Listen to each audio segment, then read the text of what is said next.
मां के कर्मों का फल भुगत रही है ईशा देओल। हेमा मालिनी का कर्मा, दूसरी औरत बन गई थी किसी की जिंदगी में। धर्म जी के पाप बेटी के सामने आए हैं। इसने शादी सिर्फ पैसों के लिए की थी। हेमा मालिनी की ट्रेनिंग है। जी हाँ, ऐसे ही कमेंट सोशल मीडिया पर लोग ईशा देओल पर कर रहे हैं। एक्ट्रेस का पति से हुआ डाइवोर्स तो लोग हेमा मालिनी को देने लगे ताने। ईशा के साथ सिंपैथी के बजाय लोग उनको कर रहे हैं ट्रोल। सोशल मीडिया पर यूजर्स बिना कुछ सोचे समझे कुछ भी लिख देते हैं। धर्मेंद्र की बड़ी बेटी ईशा की शादीशुदा जिंदगी में खटपट की खबरें तो महीनों से चल रही है, लेकिन बीते दिन हर किसी को तब झटका लगा जब खुद ही ईशा भरत ने अपने सेपरेशन की खबरों को कंफर्म कर दिया। जी हाँ, ईशा देओल की 12 साल पुरानी शादी टूट चुकी है। एक्ट्रेस पिछले 6 महीने से अपनी मां हेमा मालिनी के घर पर रह रही हैं। खुद हेमा और धर्मेंद्र इस बात से काफी दुखी हैं कि ईशा का तलाक हो गया।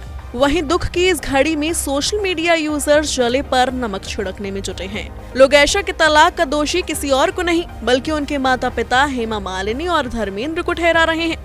इंटरनेट पर लोग उनके तलाक को हेमा और धर्मेंद्र के कर्मों का फल बता रहे हैं। दरअसल बीते दिन ये खबरें सामने आई कि ईशा देओल और भरत तख्तानी ने मीडिया में एक जॉइंट स्टेटमेंट देकर इस बात को कंफर्म कर दिया है कि शादी के 12 साल बाद ये दोनों अलग हो गए हैं।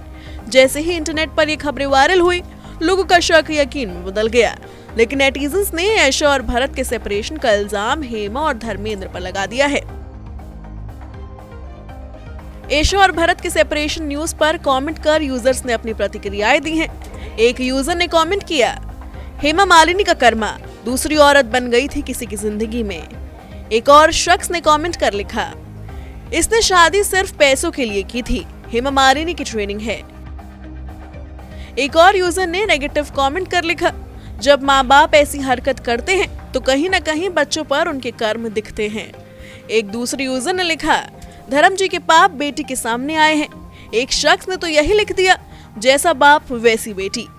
ऐसे ही कई कमेंट्स ईशा और भरत के सेपरेशन की खबर को देख लोग कर रहे हैं। बता दें कि धर्मेंद्र ने हेमा मालिनी से दूसरी शादी की थी और वो भी तब जब वो अपनी पहली पत्नी प्रकाश कौर के साथ शादीशुदा थे। हालांकि धर्मेंद्र ने अपने पहले परिवार का भी ख्याल रखा। उन्होंने दूसरी शादी करने के बाद भी प्रकाश कौर को तलाक नहीं दिया। आज भी वो प्रकाश के जन्मदिन को उनके साथ मिलकर मनाते हुए दिखते हैं। हाँ, लेकिन उनके पहले और दूसरे परिवार के रिश्ते कभी ठीक नहीं हो सके।